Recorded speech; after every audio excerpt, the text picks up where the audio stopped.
जरी नाही का तरी दुसरा येईल सरच्या शेवटीला काळ बांधून नेईल सरच्या शेवटीला काळ बांधून नेईल एका जनार्दनी बा आमचे काय जाईन एका जनार्दनी बा आमचे काय जाईन पिंगळा माघारी बोली बोलतो देखा पिंगळा माघारी बोली बोलतो देखा ढोल फिरवतो डुग डुग ऐका ढोल फिरवतो डुग डुग ऐका ढोल फिरवतो डुग डुग ऐका श्री संत तुकोबार महाराज की जय।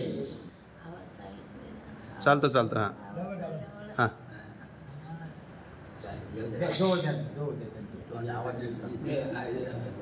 नाथ महाराजांना आपल्या जगाच्या हितासाठी हे सारं साहित्य करून ठेवलेलं आहे, परंतु पुन्हा आम्हाला याचा अनुभव येण्याची आज सगळ्यांना म्हणून तुम्ही आमचा जीव भटकत आहे।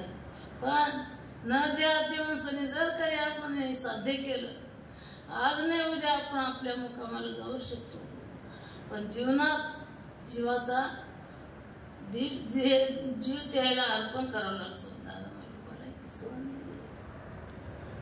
मधल्या वेळेला एक बायको आई महाराष्ट्रामध्ये पिंगळा हा म्हणजे गाजलेला आहे, पण पिंगळ्याचं महत्व आम्हाला सांगा की माया आणि ब्रह्म सांगून राहिले ना, माया आणि ब्रह्म सांगून राहिले। मग माया ब्रह्माचा खेळ असा आहे की मधल्या आळीला तुम्ही सावध राहावे।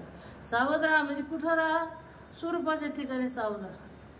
तुम्ही सावधच आहेत, सावध नाही असं नाही, पण विषयाच्या अरण्यामध्ये भटकून राहिले, म्हणजे विषयात जाऊ नका। विषयाच्या आरी गेल्यामुळं तुम्ही तुमचे सावध नाही असं नाही, पण ती तुम्ही तुमच्या स्वरूपाशी जागे व्हा। मी कोण आहे याला ओळखा, मी कोण आहे, मी देह आहे का, देह मी आहे का, देह संबंधी माझे आहेत का, आपण जी माझं माझं म्हणून राहिलो आपण नाही। मग देह मी नाही, देह माझा नाही, देह संबंधी माझे नाही। मग तू कोण आहेस? मग आपलं बोलणं आपण बोला, मी सत आहे, मी चित आहे, मी आनंद रूप आहे, मी साक्षी आहे, मी या जगताला जाणणार आहे, म्हणून मी सच्चित आनंद परमात्मा स्वरूप आहे असं तिचं म्हणणं आहे। मग तुम्ही सावध व्हा। बरं इथं नाही जर सावध झाली तर मग पुढं काय, मायारूपी एक हवा आहे, हे वारा सुटण, असं वारा सुटण की या माड्या घोड्या चट उडून जातील, म्हणजे देहरूपी माडी उडून जाणार आहे। म्हणजे आपलं ते आपण त्या मार्गावर आहे हा, तर ह्या मायारूपी या वाऱ्यानं आपण उडून जाणार आहे। आणि उडून गेल्याच्या नंतर मग आपली ती माडी उडून गेल्याच्या नंतर हे पाच प्राणी, हे पाच विषय नाही, पाच भूत आहेत, पंचमहाभूत पंचमहाभूत हे आपापल्या ठिकाणी निघून जातील, जे सुधारलेलं असतील। तुम्हाला बोला वाटतं जगानं ऐकलं ना, मला काही हीच कुसळ नाही, परमार्थात कुसळ नाही, मी परमार्थ इतका जपून ठेवला की माझा मला माहिती, धरतरी आली माहिती, साक्षी परमात्मा इतकं मी लोकी सांगण्यासाठी परमार्थ करीत नाही, मान मानण्यासाठी परमार्थ करीत नाही। आणि जर केला असतं तर लय अभिमान वाढला असता, अहंकार वाढला असता, मी मातीत गेले असते। शिरीजात तिचं परमार्थ लय नाजूक आहे महाराज, ही बांगडी टिचायला वेळ लागत नाही, बांगडीसारखा बाई लक्ष्मीचा परमार्थ आहे, तिनं झाकून करावं। जगामध्ये मी म्हणून प्रकाशित होऊ नये, आणि प्रकाशित करणारा तो आहे। बाबा मला पुरस्कार मिळायची काय गरज होती, त्याच्या हाती मोठा आहे, काही नाही, मी भजन करीत नाही, मला ताल चूर येत नाही, पण आत्मज्ञानात मी भुंगे, मला कशाची गरज नाही, मी माझ्या स्वरूपाच्या ठिकाणी उठलीच आहे।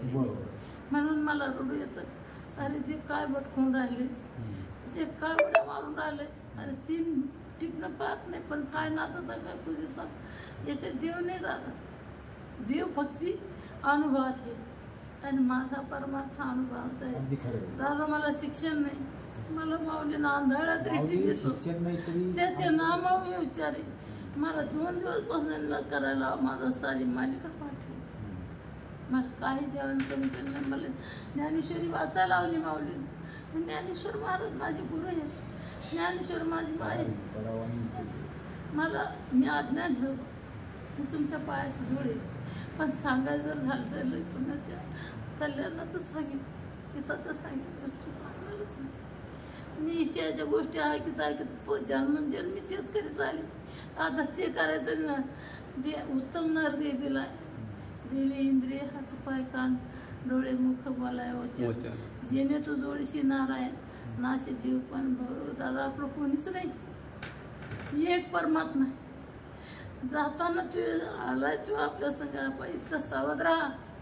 ज्या दिवशी जन्माला आलो त्या दिवशी काळ आपल्या पाठीमागं आलेला आहे.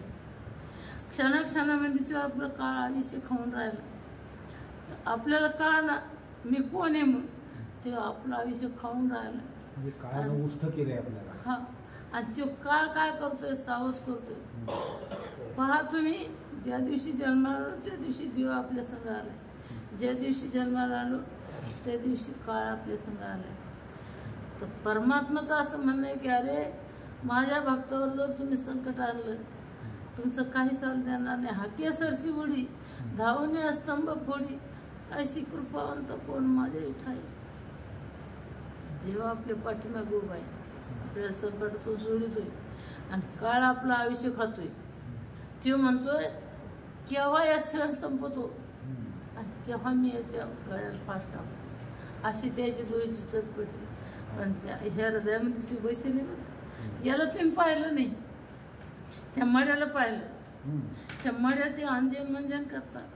ह्या मड्याला किती नट. अरे त्याला त्याचं सौंदर्य, त्याच्या सौंदर्याच्या पुढे तुमच्या किती बी अंजन मंजन करायचं जागीच राहील.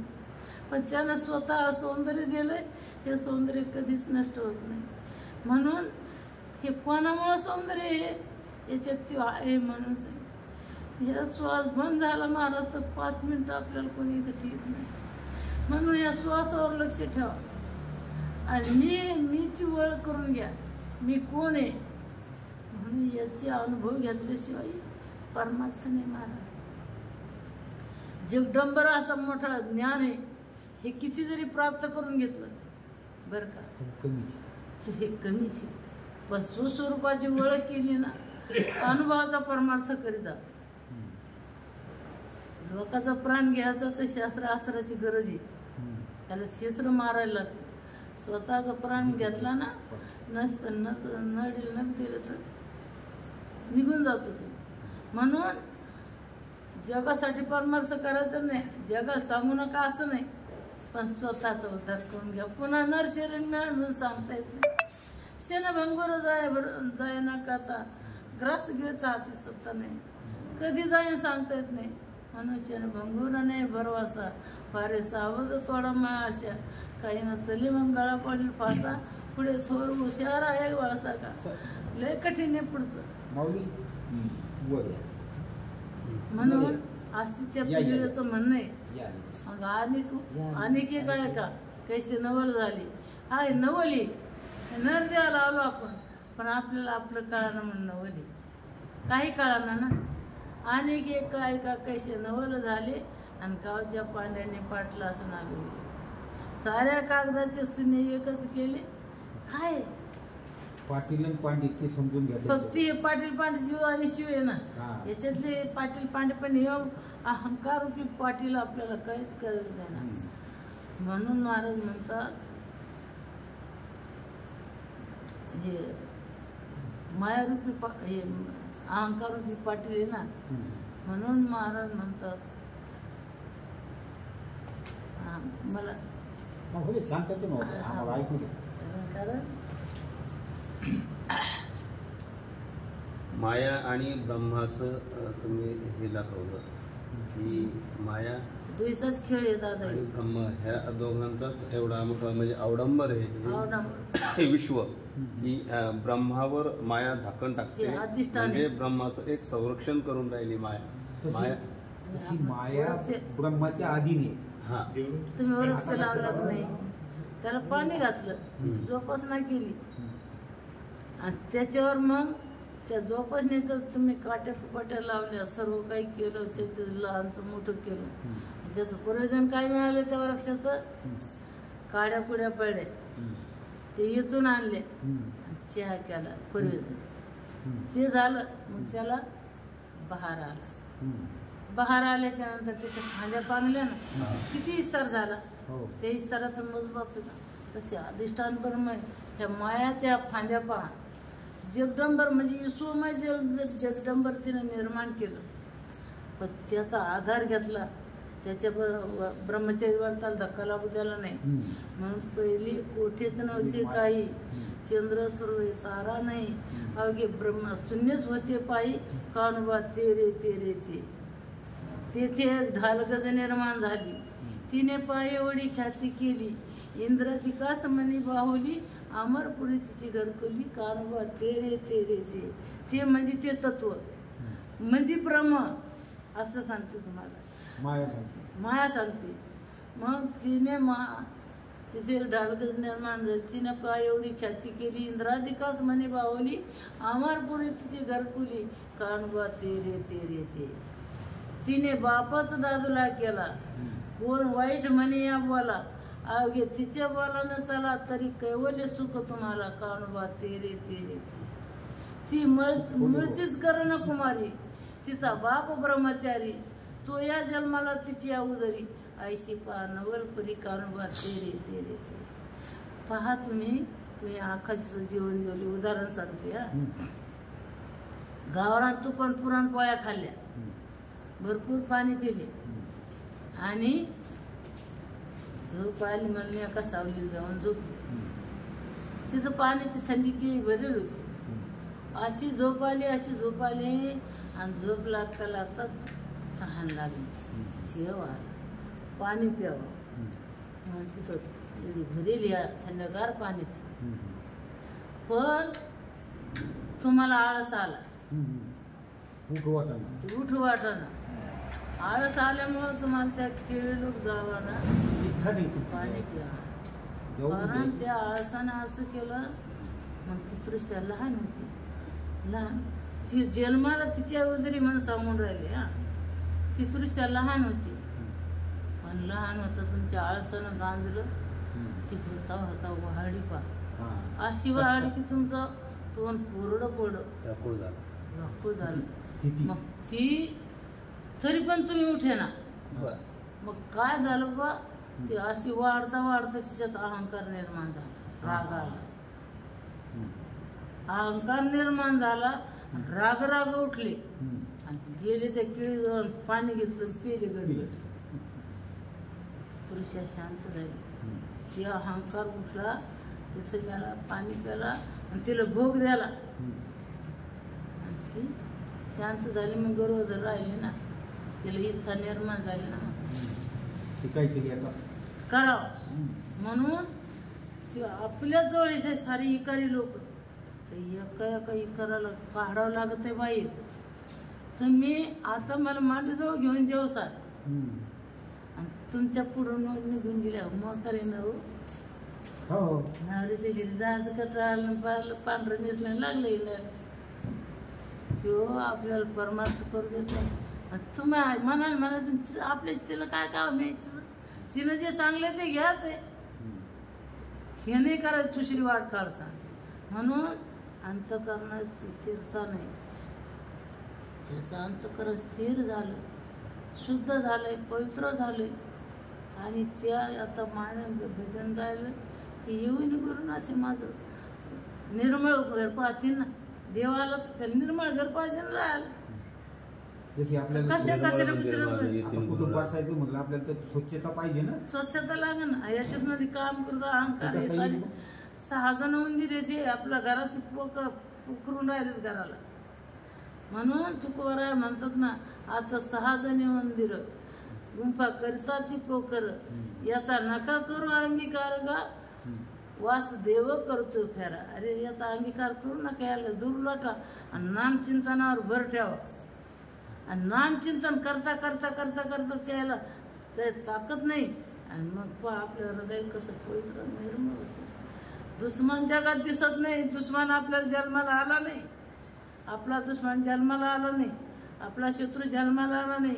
शत्रू तुमच्या मनानं तयार केला आणि मग त्याच्याशी तुम्ही त्या अहंकारामध्ये सारं आयुष्य घालून राहिले.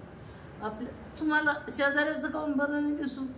अरे त्याला 4 खांडे माल घाल, 5 खांडे काढ ना, त्याच्याकडे पाहून पाहून काऊन ऐक ना, तू हीच भाकर खातो आणि तुझाच सार माल मटर तुझ्या पोटात घालतो आणि अहंकार वाढतो, त्याच्या शेजाऱ्याकडे चढतो आणि जाता जाता तो रक्त जाऊन राहिले ना, त्याचं काय चाललंय मग काऊन त्याच्याकडे पाहून जो त्याला देव मान पाया पड.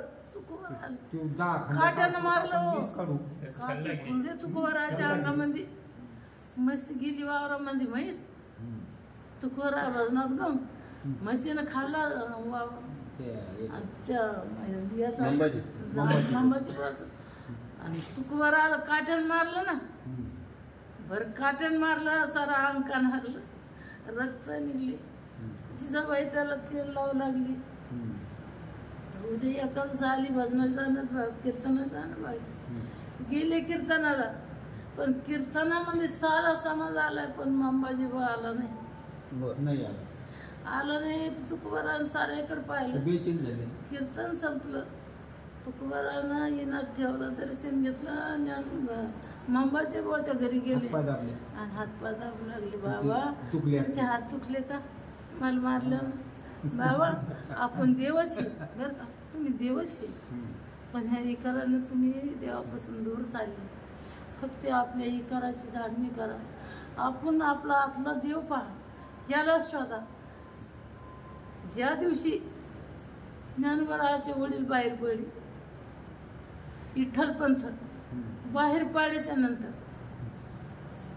एकुलता एक मुलगा गोविंदपंथ त्याचं नाव, वडिलाचं नाव, आणि नीराबाई त्याच्या आईचं नाव. कोणाच्या? विठ्ठलपंथाच्या आपेगाव. आता त्याचं मन रमत नव्हतं. बाबा योगी बरेच पुरुष कधी रमत नाही मनामध्ये, संसारामध्ये. निघून गेले, पैठणला आले, गंगेचं स्नान केलं आणि विचार करू लागले, मी कोण आहे, मी कशासाठी आलो. असा विचाराच्या द्वारामध्ये विचाराची बैठक बसली. विचाराची बैठक बसल्याच्या नंतर खोल जाऊ लागले. बाबा 82 तत्वाचं ते किती? 82. एका तत्वाचा विचार करायचा. याच्यामध्ये घुसलेत ना यांची नळी पाळली, ते पोखर झाले. एका तत्वाचा विचार करता करता करता करता बाबा खोल गेले. खोल जाता जाता जाता जाता त्याच्या लक्षात आलं, मी ब्रह्म आहे, मी भगवंताचा अंश आहे, मी परमात्मा सोडून मी याचा मालक नाही. या हाडामासाची मुळी पण ह्याच्यात ते तुम्हाला द्यायला वाईट वाटतो, पण शरीर उत्तम चांगले, शरीर सुखाचे घोसले, शरीरा साध्य होय केले आणि शरीरा साधले परब्रह्म. असे शरीर उत्तम. आणि याचा जर विचार नाही केला अमोल मला चालणार ते नाही. मग शरीर दुःखाचे कोठार, शरीर नरकाचे, शरीर दुःखाचे कोठार, शरीर दुर्गंधीचा दार, अपवित्र शरीर असे काहीच नाही. या शरीरात माल मच्छा बरं एकमेकाला आपण बसलो नसतो, पण त्याने घाण झाकून टाकली. बुधद्वारातून चांगला पदार्थाने आले. काचेच्या भरणीमध्ये तूप आहे, काचेच्या भरणीत बदाम आहेत, काचेच्या भरणीमध्ये काजू आहेत, काचेच्या भरणीमध्ये साखर आहे. आणि आपण त्याची खरेदी करून घेऊन येतो, त्याचा माल तयार करतो आणि आपण रन करतो. आणि सकाळी 3 तासामध्ये हे शरीर एवढं पवित्र काचेच्या भरणीतलं शरीर पदार्थ 3 तासात पवित्र करतो. आपल्याला तिकडं पाहून नाही वाटत. आपण घाण टाकली पण तिथून घाण घाण म्हणत जातो. पण याचा विचार कर नाही, घाणेरडं आहे नाही. अरे नाकातून चांगला पदार्थ येतो का? कानातून चांगला पदार्थ येतो का? डोळ्यातून चांगला पदार्थ येतो का? तोंडात घंटा दुर्गंधी. म्हणून शरीर नरकाचे कोठार, शरीर रोगाचे भांडार, शरीर दुर्गंधीचा थार. हा पवित्र हे शरीर आहे बाबा. म्हणजे या शरीरामध्ये कणी सारी घाण हे चुकवू नका. पण याला जर साध्य केलं चुकवर आहे, काय केलं? प्रपंच केला. पण माझ्या चुकवर आलं चले अजून मला बोला वाटतं इथं. पण दादा मी अजून कोणाच्या पुढे ज्ञान सांगायला सुरुवातच नाही केली. मला काय सांगले गुरु महाराजांना, बाई लोक चांगले नाही, तरी शरीर शरीर श्रीच आहे, लोक चांगले नाही. वाट दिसले नसून एक भगवंताचं ध्यान कर. देवाच्या मुकुटाचा म्हणे आहेस तू. काही जगाला ज्ञानवर आसारखे चुकवर आसारखे दमले बाबा. सांगून सांगून बेजार झाले, कोणी ऐकलं नाही. घरोघरी गेले, आळोआळ्याला गेले. रामकृष्ण हरी म्हणा, त्याला काकड्याला कोणी आलं नाही. जगाच्या कल्याणा संतांच्या विभूती, देह कष्टवेती परोपकारी. आता तुमचं संत जीवन हे म्हणजे पाक आणि पवित्र आहे. यावर कोणी नाव ठेवू शकत नाही, कोणी शंका घेऊ शकत नाही. मग तुमच्या गुरु महाराजांनी सांगितलं असं त्या वेळचा काळ आणि वेळ, तुमचं वय कमी असेल आणि तुम्ही आज रोजीही ते घेत, पण तुमच्याजवळ जेवढं ज्ञानाचं भांडार आहे हे आपल्याला समाज माध्यमापर्यंत कोणापर्यंत गेलं असतं, गेलं पाहिजे. जर मुंबाजी बुवा नसते, तुकाराम महाराजांचं लिखाण कोण केलं? कोण केलं? हे तुमचे भट्ट नाही, भट्ट नाही, आपले ते तेली होते ना, तेली समाजाची. ज्यांनी तुकोराबा महाराजांना त्रास दिला,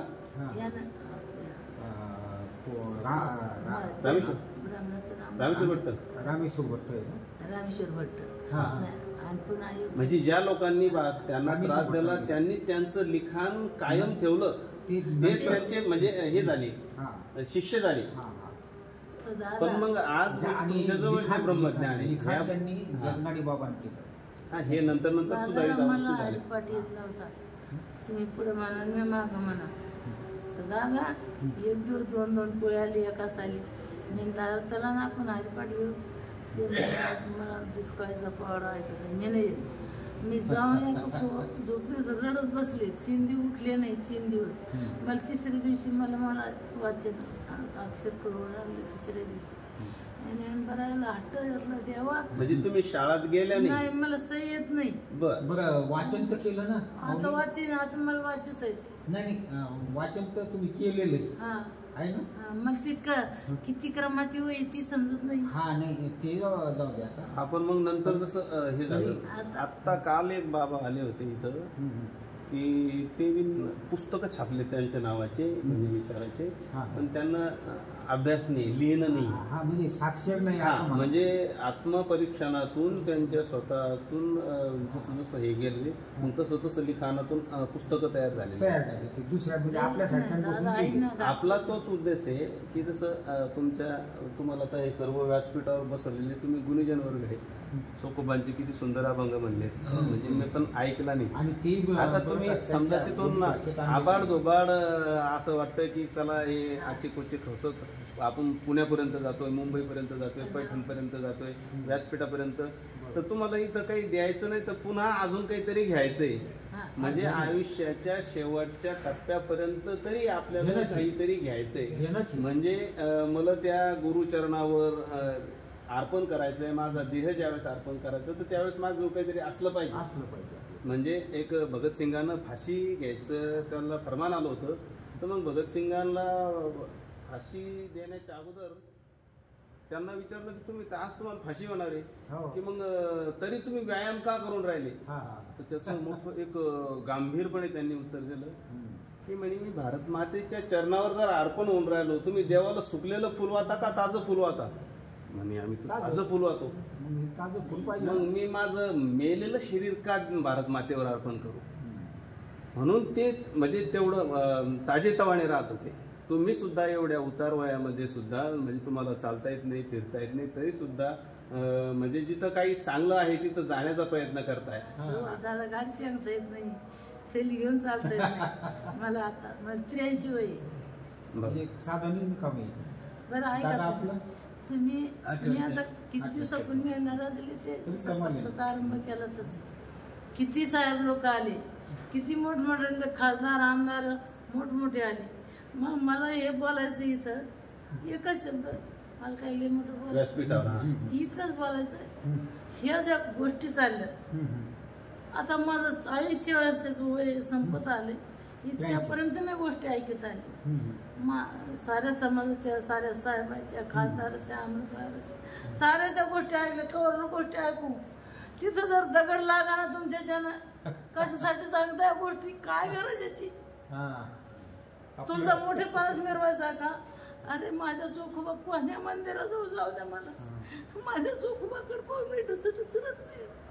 देवा तो काय पाप केलं रे त्यानं, त्याला आला तेच का गाजलं लोकांना. आणि आता तो दगड कोणी नाही ना, मी किती दिवसाची पेटत होते. चोखोबाच्या मंदिराला इतकोसा फरक पडेल काहून त्याची झीज करवायला. आणि तिथे त्याच्याच शेजारी माऊली, त्याच्या शेजारी सर्व चांगल्या पद्धतीने बनवले गेले. मग मला हे येतं दादा, तुम्ही गप्पा थांबता, पण मी गप्पा मी मला पटत. माऊलीचं समाधी म्हणजे किती प्रशस्त केलं, याला हात का नाही लावू समाज भडकला जीव. त्यांना म्हणायचं इतका कोटी आले, तितके कोटी आले, समाजाला तेच म्हणायचे. कशासाठी धाडतात ते, कोणासाठी धाडतात तेही कोटी आडवायला लागले ना माऊली. ऐका, संत चोखामेळा साहित्य संमेलन पैठणमध्ये आपण आलो. हे दुसरं साहित्य संमेलन आहे आणि पहिलं साहित्य संमेलन झालं होतं आळंदीला झालं होतं मागच्या वर्षी. तिथं सुद्धा आपण गेलो होतो मागच्या वर्षी.